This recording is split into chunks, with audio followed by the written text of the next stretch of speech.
তো গাইস, আজকে আমরা দেখব যে ইমুতে রিংটোন সেভ করে কিভাবে। তো আপনারা সর্বপ্রথম আপনাদের ইমুতে প্রবেশ করবেন। প্রবেশ করে কর্নারে দেখতে পারবেন আপনার প্রোফাইল, এখানে ক্লিক করে দিবেন। ক্লিক করে দিয়ে নিচে সেটিং অপশন না দেখতে পাবেন, এখানে ক্লিক করে দিবেন।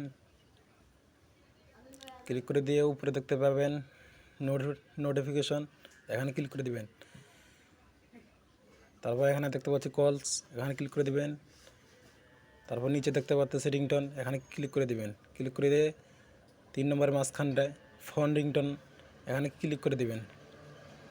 তো গাইস, আমি এখানকার যতগুলো রিংটোন আছে, তো আমি যখন একটা বেছে নিলাম, তো এখান থেকে আমরা এখন বেগে দিব। দেখতে পাচ্ছি যে আমাদের রিংটোনটা সম্পূর্ণ হয়ে গেছে, আলহামদুলিল্লাহ।